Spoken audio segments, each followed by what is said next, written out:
കോഴിക്കോട് വടകരയിൽ കാറിടിച്ച് 9 വയസ്സുകാരി കോമയിലായ സംഭവത്തിൽ പ്രതിയുടെ ഭാര്യയും പ്രതി ചേർത്തേക്കും. വിദേശത്തേക്ക് കടന്ന പുറമേരി സ്വദേശി ഷെജീലിനെ നാട്ടിലെത്തിക്കാനുള്ള നടപടികൾ തുടങ്ങിയിട്ടുണ്ട്.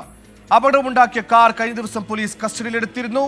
കൃത്യം മറച്ചുവെച്ചതിനാണ് ഭാര്യയെ പ്രതി ചേർക്കാനുള്ള നീക്കം.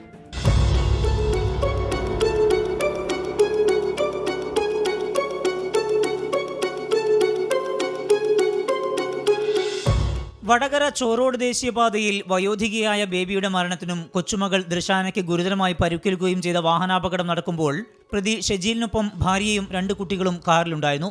അപകടം പുറത്തറിയാതിരിക്കാൻ വാഹനത്തിന്റെ ബമ്പർ മാറ്റിയതുൾപ്പെടെ ഗുരുതര കുറ്റങ്ങൾ ചെയ്തുവെന്ന് പോലീസ് കണ്ടെത്തിയതോടെയാണ് ഷെജീലിന്റെ ഭാര്യയെ കൂടി പ്രതി ചേർക്കാൻ പോലീസ് തീരുമാനിച്ചത്.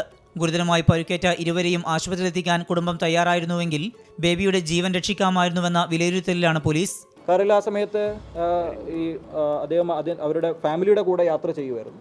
ആ സമയത്ത് അശ്രദ്ധമായി പോയൊരു സാഹചര്യത്തിലാണ് ഇങ്ങനെ ഒരു അപകടം സംഭവിച്ചത്. അതുമായി ബന്ധപ്പെട്ടിട്ട് അന്ന് കൂടെ ട്രാവൽ ചെയ്തിരുന്ന ഭാര്യയുടെ ഒക്കെ മൊഴി നമ്മൾ രേഖപ്പെടുത്തിയിട്ടുണ്ട്.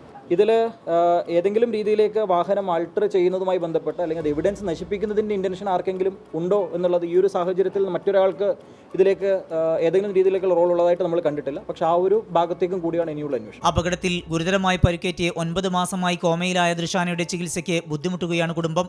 ഇതിന്റെ വാഹനം കണ്ടെത്തിയത് ഇൻഷുറൻസ് തുക ലഭിക്കാൻ സഹായിക്കുമെന്നാണ് കുടുംബത്തിന്റെ പ്രതീക്ഷ.